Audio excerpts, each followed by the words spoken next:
ومولانا محمدا عبده ورسوله أما بعد فقد قال الله تعالى في كلامه المجيد وفي فرقانه الحميد أعوذ بالله من الشيطان الرجيم بسم الله الرحمن الرحيم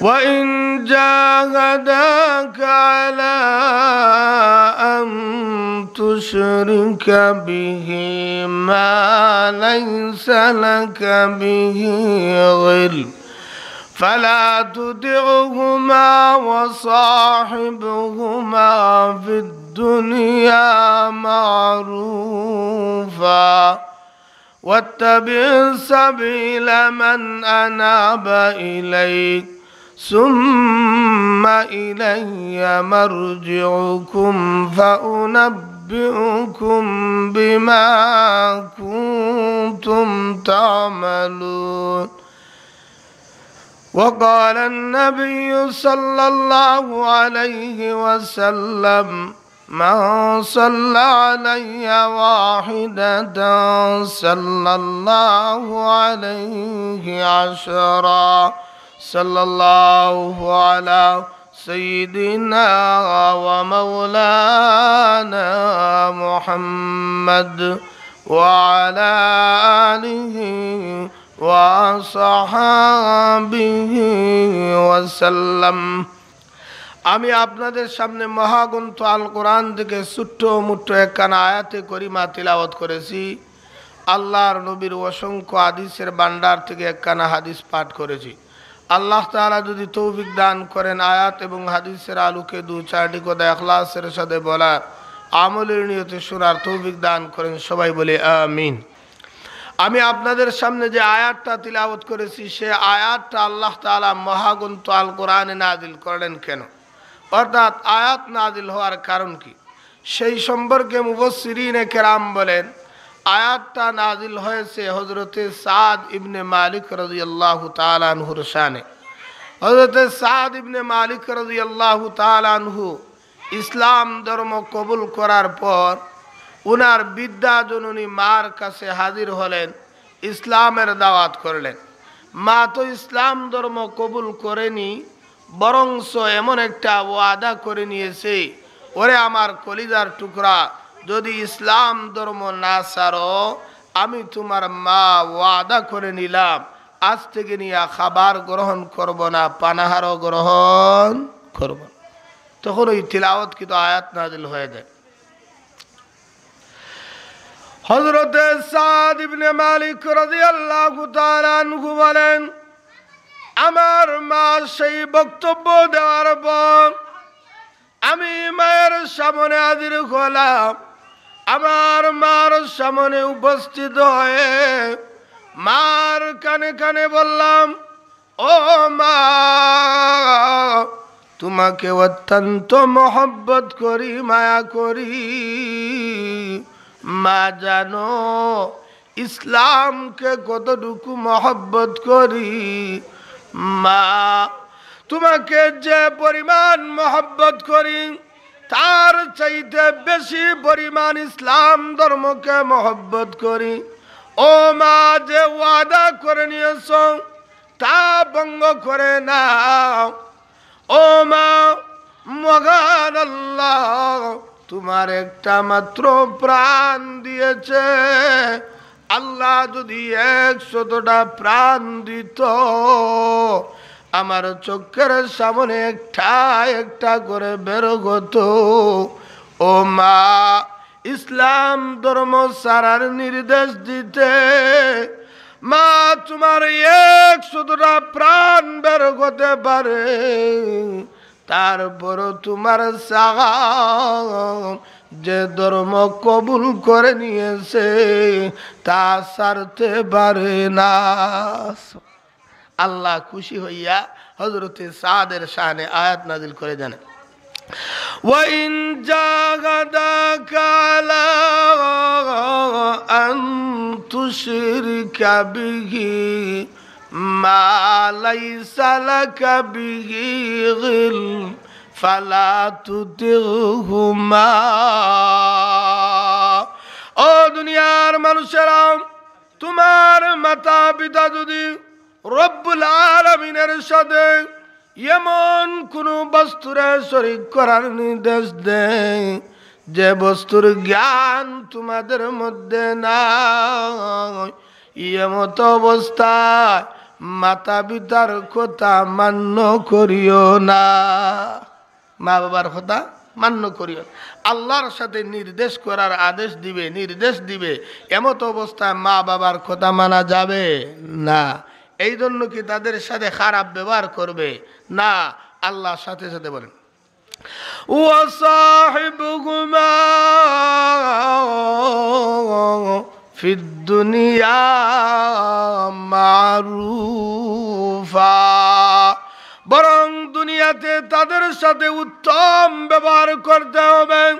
মা যদি কাফির হয়, মা বাবা যদি মুশরিক হয়, তারপর মাতা পিতার সাথে খারাপ ব্যবহার করা যাবে না। যাবে, সহজে বুঝার জন্য বলি। আল্লাহর নবীর সাহাবী হযরত আবু হুরায়রা রাদিয়াল্লাহু তাআলা আনহু বলেন, আমি ইসলাম ধর্ম কবুল করার পর আমার বিদ্যা জননী মার সামনে হাজির হলাম, মাকে ইসলামের দাওয়াত দিলাম।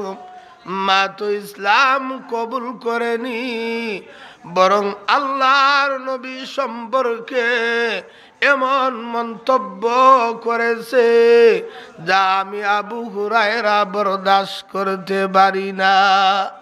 হযরত আবু হুরায়রা বলেন, যেই মুহূর্তে আমার মা নবীর সম্পর্কে মন্তব্য শুরু করে দিয়েছে, আমি আবু হুরায়রা কান্না শুরু করে দিলাম।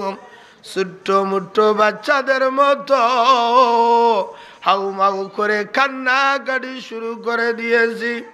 এদিকে আল্লাহর রাসূলের সামনে হাজির, ইয়া রাসূলুল্লাহ, ইয়া হাবিবাল্লাহ, আমার মাকে ইসলামের দাওয়াত দিয়েছিলাম, মা তো ইসলাম কবুল করেনি, বরং আপনার সম্পর্কে এমন মন্তব্য করেছে, ওগো নবীজি, এই জন্য আমি আর বরদাস্ত করতে পারি না। আল্লাহর নবী বলেন, আবু হুরায়রা, সেটা হলো তোমার মা ছেলের ব্যাপার। ইয়া রাসূলুল্লাহ, ওগো নবীজি, আমার মায়ের জন্য হেদায়েতের দোয়া করে দিন। আল্লাহর নবী হাত তুলে নিলেন, প্রভু, আবু হুরায়রার মাকে হেদায়েত দিয়ে দাও, আবু হুরায়রার মাকে হেদায়েত দিয়ে দাও। হযরত আবু হুরায়রা বলেন, আল্লাহর নবী দোয়া করতেছেন, আমি বাড়ির দিকে দৌড় শুরু করে দিলাম। দেখবো আমি ঘরে আগে পৌঁছি না রহমাতুল লিল আলামিনের দোয়া ঘরে আগে চলে যায়। আবু হুরায়রার ইয়াকিন, বিশ্বাস হয়ে গেছে, আমার নবী মুনাজাত করেছে, আমার নবী দোয়া করেছে, বিতা যাবে না। হযরত আবু হুরায়রা দরজার সামনে গিয়ে লক্ষ্য করে দেখে, দরজা ভিতর দিকে লক্ষ্য করা, দরজার মধ্যে কান লাগাইয়া শুনতে পায় ঘর থেকে টপ টপ টপ টপ শব্দ আসতেছে। আবু হুরায়রার মা বুঝতে পারল, আবু হুরায়রা দরজার সামনে হাজির। ওরে আবু হুরায়রা, ওরে বাবার কানতে হবে না, অপেক্ষা করো। যে ধর্মকে গালি দিয়েছি, যে নবী সম্পর্কে কঠোর মন্তব্য করেছি, সেই ধর্ম কবুল করার জন্য তোমার মা পবিত্রতা হাসিল করতেছে। হযরত আবু হুরায়রার মা ঘর থেকে বের হয়ে আবু হুরায়রার গলার সাথে বুকের সাথে জড়াইয়া, ওরে বাবার কান্দিস না, নিয়ে চলো আমাকে নবীর দরবারে, নবীর হাতে আমাকে বড়াই দাও, লা ইলাহা ইল্লাল্লাহু মুহাম্মাদুর রাসূলুল্লাহ। দুষ্ট বুজুর্গ, আবু হুরায়রা কি মার সাথে বেয়াদবি করেছেন? না। তাহলে দুনিয়াতে তাদের সাথে ভালো ব্যবহার করতে হবে। যারা বেয়াদবি করে তাদের অবস্থা কি ভালো হয় না খারাপ হয়? আল্লাহর নবীর সাহাবী হযরত আলকামা রাদিয়াল্লাহু তাআলা আনহু, উনার যখন সাকরাতে মউত শুরু হয়ে গেল, আল্লাহর নবী কয়েকজন সাহাবীকে প্রেরণ করলেন, ওরে সাহাবীরা যাও, আলকামার সামনে কলিমার তালকিন করো। হযরত আলকামার সামনে কলিমার তালকিন করা হইতেছে, আলকামার জবান দ্বারা কলিমা আসে না।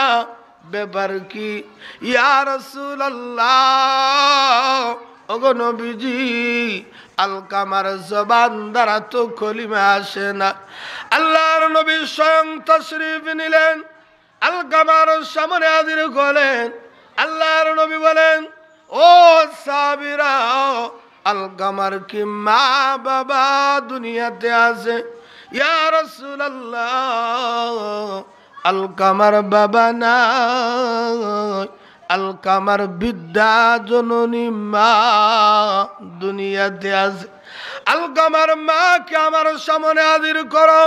ও আলকামার মা, বলো তো দেখি তোমার আলকামা কি ছিল? আলকামার মা বলে, ইয়া রাসূলুল্লাহ, ইয়া হাবিবাল্লাহ, আলকামা অত্যন্ত ভালো লোক ছিল, 5 ওয়াক্তের নামাজি ছিল। ওগো আল্লাহর নবী, আমার সাথে ভালো একটা ব্যবহার করে না। আল্লাহর নবী বলেন, ও আলকামার মা, তোমার কলিজার টুকরাকে মাফ করে দাও। আলকামার মা চকুর পানি সেরে সেরে বলে, ইয়া রাসূলুল্লাহ, ইয়া হাবিবাল্লাহ, আলকামা ইসলাম ধর্ম কবুল করার পূর্বে আমার শরীরে এত জোরে আঘাত করেছে, ওগো নবীজি, সেই আঘাতের দাগ এখন পর্যন্ত আমার শরীরে বিদ্যমান। আল্লাহর নবী গো, যখন আঘাতের দিকে তাকায়, আলকামাকে মাফ করা যায় না। আল্লাহর নবী বলেন, সাহাবীরা, লাকড়ি সংরক্ষণ করো, পেট্রোল দিয়ে আগুন প্রজ্বলিত করো। লাকড়ি সংরক্ষণ করা গেল, আগুন জ্বালানো গেল, আলকামাকে দুনিয়ার আগুনে জ্বালাইয়া দিব। এমত অবস্থায় আলকামার মা বলে, ইয়া রাসূলুল্লাহ, ওগো নবীজি, আমার চোখের সামনে আমার কলিজার টুকরা আলকামাকে দুনিয়ার আগুন দ্বারা জ্বালাইবা, আমি মা হয়ে কি করে বরদাস্ত করতে পারি?